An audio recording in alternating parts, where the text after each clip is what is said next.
Você já recebeu uma tentativa de intimidação?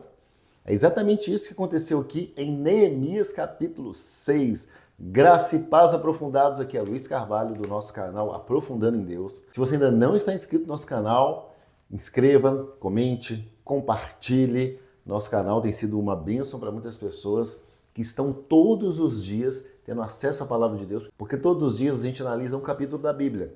Nós estamos agora do início ao fim do livro de Neemias. O último foi Hebreus, depois procure aí no nosso canal Hebreus, Números, Levíticos, Gálatas. E estamos aqui na metade desse livro fantástico. Tem também o 5am. No 5am, a gente, todos os dias, a gente lê um capítulo e leva um versículo que mais chamou a atenção. Foi inclusive isso que inspirou a gente a criar esse canal. Então vamos analisar aqui Neemias 6. Neemias 6 acontece aqui quando Neemias mostra resultado, quando o muro está pronto e ele recebe o quê? Uma tentativa de intimidação. E assim na nossa vida. Quando o inimigo vê que a gente está fazendo, que a gente está evoluindo, que a gente está em temor, santidade de presença, fazendo acontecer para o reino de Deus, ele se levanta, ele manda pessoas. Então aqui no versículo 1, o Sambalate, o Tobias, o Gesem, os árabes, todo mundo ficou sabendo que ele construiu o muro, que não ficou nenhuma brecha, assim como tem que ser na nossa casa, na nossa vida, sem brechas para o inimigo. E aí eles mandam uma mensagem querendo encontrar com Neemias. Neemias, vem aqui, vamos trocar uma ideia, tudo. E Neemias falou, não dá. E aí Neemias perguntou, por quê? Por que eu vou fazer isso com vocês? Por que eu vou encontrar com vocês se eu estou no meio do projeto? O Neemias, é importante ressaltar, ele tinha já construído o muro todo, sem nenhuma brecha, mas ainda precisava instalar as portas. Então o reino ainda não estava totalmente seguro. Mas ele falou, gente, não dá, eu estou no meio de um projeto. Não faz nenhum sentido para mim encontrar com vocês agora. Então isso aqui está tudo retratado nos primeiros versículos. Aí o que acontece? Eles tentam atacar de outra forma. Falam, não, vamos mandar uma mensagem falsa contra ele. Aí está aqui, versículo 7. E nomeou profetas para fazerem em Jerusalém a seguinte proclamação a seu respeito. Há um rei em Judá. Ora, essa informação será levada ao rei. Por isso vamos conversar. Então eles falaram assim, a gente tem que conversar com você, porque estão falando aí, entendeu, que você vai ser rei. Então eles criaram uma narrativa falsa para ver se atacava Neemias e ele fazia alguma coisa. Aí ele falou, nada disso está acontecendo, cara, isso é invenção de vocês. Então ele não se abalou, Neemias sabia quem ele era, ele tinha uma identidade bem estabelecida e sabia que os caras estavam de armação para cima dele. Falou, isso é mentira. Pronto. Tem mentira que você tem que reagir somente assim. Isso é mentira, não tem que ficar dando trela. Aí eles estavam tentando intimidar, pensando assim, eles vão ser enfraquecidos, eles não vão concluir a obra. O que eles queriam é que não fosse concluída, que não colocasse o portão, porque no caso aqui a Bíblia mostra que todos os muros já estavam feitos. E aí o que Neemias fez? Orou. Ele orou a Deus. Uma coisa que sempre a gente tem que fazer em situações desafiantes como essa. Orei, pedi a Deus, fortalece agora, Senhor, as minhas mãos.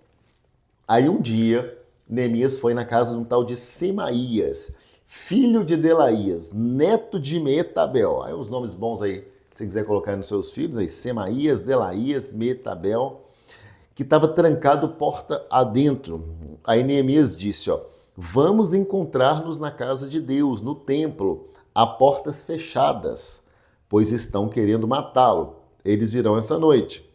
Então o cara se dizia profeta. Aí ele respondeu, você acha que um homem como eu deveria fugir? Olha, mais uma vez Neemias mostrando a identidade. E essa identidade de Neemias veio o quê? Do relacionamento com Deus. Ele sabia em Deus quem ele era. Um homem de resultado, um homem provavelmente um homem dominante, um homem que sabia fazer acontecer. Alguém como eu deveria entrar no templo para salvar a vida? Não irei. E aí, como ele tinha a presença de Deus, ele percebeu ali, versículo 12, percebi que Deus não tinha enviado, percebi que esse cara não é de Deus. Quantas vezes chegam profetas na nossa vida, profetizando, querendo algo, querendo tirar uma vantagem, ou querendo nos prejudicar mesmo, e a gente não percebe. Por quê? A gente está tão nas telas, tão no celular, tão envolvido com as coisas do mundo, com as ganâncias do mundo, que a gente não tem a sensibilidade, a sutileza de perceber que aquilo é uma trama, que aquilo é uma armadilha. E Neemias estava atento. Ele falou, opa, esse cara aqui não é de Deus, não. Você não é crente, não, meu filho. E aí ele percebeu que ele não tinha sido enviado por Deus e que Tobias e Sanbalate que tinham contratado. Os caras contrataram um profeta para profetizar errado para ele. 13. Ele tinha sido pago para me intimar, a fim de que eu cometesse um pecado agindo daquela maneira.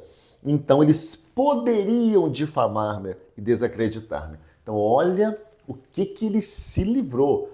Ali poderia derrubar tudo que Neemias tinha feito, né? Toda a reputação dele. É no versículo 14. Lembra-te do que fizeram Tobias e Sanbalate, meu Deus. Lembra-te também da profetisa Noadia e do restante dos profetas que estão tentando me intimidar.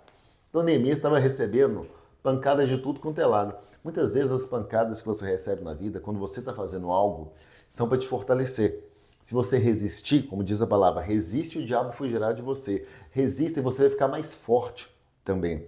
Então muitas vezes o mundo está te testando para saber se realmente você é aquilo que você diz quem você é. Então não encare de maneira negativa as críticas, não, porque elas fortalecem, elas nos deixam uma pessoa muito melhor. Então muitas vezes Deus permite para que o nosso couro fique mais grosso, para que a nossa pele vire uma pele de rinoceronte, que você vai tomar pancada, pancada, pancada, e ela está mais firme, ela está mais dura, mais resistente. E aí o que acontece? Versículo 15, o muro ficou pronto no 25º dia, e aí quando os inimigos souberam disso, eles ficaram aterrorizados, com orgulho ferido, porque perceberam que essa obra tinha sido executada com a ajuda de Deus. Então hoje a gente vê quantas pessoas aí sendo perseguidas, perseguição religiosas, pessoas que não querem ser de Deus, que não querem receber Jesus, mas nos atacam, ficam com inveja de nós e nos perseguem. Sabe quantos países perseguem hoje o cristianismo? Dezenas. São dezenas, já falei em outros vídeos aqui, dezenas de países. E sabe quantos que perseguem o islamismo? Sabem quantos que o Alcorão é proibido? 0. Ou seja, na verdade, no fundo, o mundo ele só ataca aquilo que ele sabe que realmente transforma. E só Jesus transforma. A Bíblia mostra o tempo inteiro aqui o mover de Deus. Então as pessoas que ainda não são de Cristo por algum motivo, que não gostam de Deus, são inimigas de Deus por algum motivo, são pessoas que quando vem o mover de Deus nas nossas vidas, em vez de se voltar para Deus, não, preferem atacar, preferem ficar revoltadas, aqui tá vendo? Atemorizadas, orgulho ferido, e elas vão querer o que? Atacar seu orgulho. Vão querer, como está acontecendo no Brasil aí, proibir a Bíblia em escolas.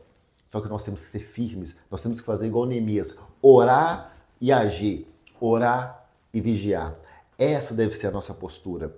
Não a postura de cordeirinho. Não é que a gente tem que provocar guerra, mas nós temos que nos defender com a palavra, com o posicionamento e com a oração. Então, irmãos, que essa mensagem de Neemias 6, ela tenha te inspirado a ser uma pessoa posicionada, uma pessoa que confia em Deus. E fique de olho nas raposinhas que vão tentar te atingir. Quanto mais você crescer no reino de Deus, mais vai vir ataque. Mas por outro lado, mais você vai ficar forte e preparado. Então eu desejo para você coragem, amor, relacionamento com Deus. Que Deus te abençoe e até o nosso próximo capítulo, que tem o número da perfeição, Neemias 7. Um grande abraço.